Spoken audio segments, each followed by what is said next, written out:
सोचो, आज से 5000 साल पहले जब न स्टील था, न मशीन्स, न फैक्ट्रीज, फिर भी इंसान खाना पकाता था, पानी स्टोर करता था और रोजमर्रा की जिंदगी चलाता था। लेकिन सबसे बड़ा सवाल ये है, बर्तन बनते कैसे थे?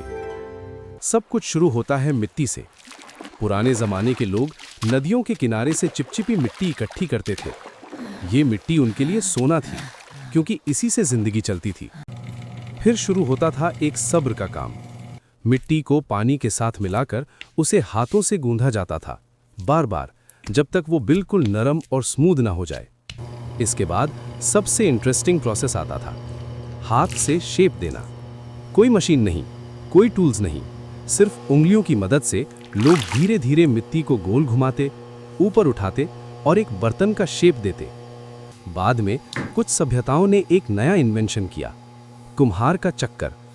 ये एक सिंपल घूमता हुआ व्हील था जिसे हाथ से या पैर से घुमाया जाता था और इस पर मिट्टी को रखकर परफेक्ट शेप दिया जाता था। ये इन्वेंशन ने सब कुछ बदल दिया। अब बर्तन ज़्यादा स्मूथ, ज़्यादा तेज और एक जैसे बनने लगे। लेकिन कहानी यहीं खत्म नहीं होती। शेप देने के बाद बर्तन को धूप में सुखाया जाता था ताकि वो थोड़ा हार्ड हो जाए और अपनी शेप होल्ड कर सके। फिर आता था सबसे डेंजरस स्टेप, आग। बर्तनों को जलती हुई आग में पकाया जाता था, कभी खुली आग में, कभी मिट्टी के भट्टे में। ये प्रोसेस उन्हें मजबूत बनाता था और पानी रोकने लायक भी। अगर आग ज़्यादा तेज होती, बर्तन टूट जाता। अगर कम होती तो वो कभी स्ट्रांग नहीं बनता।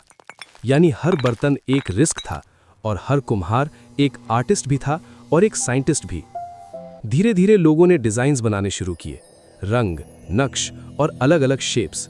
ये सिर्फ बर्तन नहीं थे, ये उनकी कल्चर, उनकी कहानी और उनकी पहचान थे। आज हम मॉडर्न दुनिया में रहते हैं, लेकिन जब भी हम एक सिंपल मिट्टी का बर्तन देखते हैं तो उसके पीछे 5000 साल पुरानी मेहनत, साइंस और क्रिएटिविटी छुपी होती है। और शायद इसीलिए इंसान की असली पहचान उसकी टेक्नोलॉजी नहीं, बल्कि उसकी सोच होती है।